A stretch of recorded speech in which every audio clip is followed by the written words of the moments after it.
ಚಂದ್ರನಿಂದಾನೇ ಭೂಮಿ ಮೇಲೆ ಎಲ್ಲಾ ಜೀವರಾಶಿಗಳು ಜೀವನ ನಡೆಸೋದಕ್ಕೆ ಸಾಧ್ಯ ಆಗ್ತಾ ಇದೆ ಅಂತ ನಿಮ್ಗೆ ಗೊತ್ತಾ? ನಿಜ. ಚಂದ್ರನ ಗುರುತ್ವಾಕರ್ಷಣೆಯಿಂದ ಭೂಮಿ ತನ್ನ ಕಕ್ಷೆಯಲ್ಲಿ ಒಂದು ಕಡೆಗೆ ಓರೆಯಾಗಿದೆ. ಆದ್ದರಿಂದ ಭೂಮಿ ಮೇಲೆ ವಿವಿಧ ವಾತಾವರಣ ಪರಿಸ್ಥಿತಿ ಬದಲಾವಣೆ ಆಗ್ತಾ ಇರುತ್ತೆ. ಚಂದ್ರ ಇಲ್ಲದೆ ಇದ್ದಿದ್ರೆ ಭೂಮಿ ಮೇಲೆ ವಸಂತ ಋತು, ಬೇಸಿಗೆಕಾಲ, ಚಳಿಗಾಲ, ಮಳೆಗಾಲ ಈ ತರ ವಾತಾವರಣ ನೋಡೋಕೆ ಆಗ್ತಾ ಇರಲಿಲ್ಲ. ಇವೆಲ್ಲ ಭೌತಿಕ ಲಕ್ಷಣಗಳು. ಆದರೆ ಚಂದ್ರ ಅಂದ್ರೆ ನಮ್ಗೆ ತುಂಬಾ ಆಸಕ್ತಿ.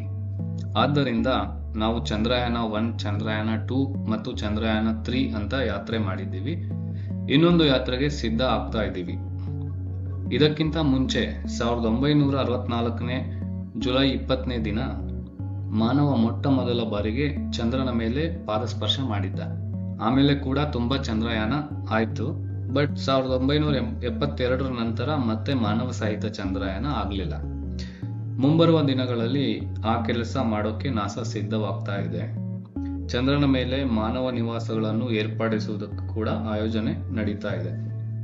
ಚಂದ್ರನ ಮೇಲೆ ವಾತಾವರಣ ಇಲ್ಲದೆ ಇರೋದ್ರಿಂದ ಪ್ರಯೋಗಗಳೇನಾದ್ರೂ ತಪ್ಪಾದ್ರೆ ಗಗನಯಾತ್ರೆ ಆಗ್ಲಿ, ಅಂತರಿಕ್ಷ ನೌಕೆ ಆಗ್ಲಿ ಮತ್ತು ಯಾವುದೇ ವಸ್ತುಶೇಷ ಆಗ್ಲಿ ನೇರವಾಗಿ ಹೋಗಿ ಚಂದ್ರನ ಮೇಲ್ಮೈ ಪ್ರದೇಶವನ್ನು ಅಪ್ಪಳಿಸಿ ಚೂರು ಚೂರಾಗುವುದು ನಿಜ.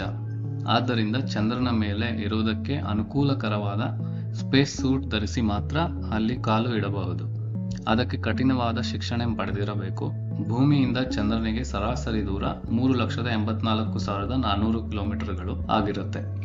ನೀಲ್ ಆರ್ಮ್ಸ್ಟ್ರಾಂಗ್ ಅಲ್ಲಿಗೆ ತಲುಪುವುದಕ್ಕೆ ಆದ ಸಮಯ 4 ದಿನ. ಈಗಿನ ಆಧುನಿಕ ಕಾಲದಲ್ಲಿ ಅದಕ್ಕೆ 3 ದಿನ ಸರಿ ಹೋಗುತ್ತೆ.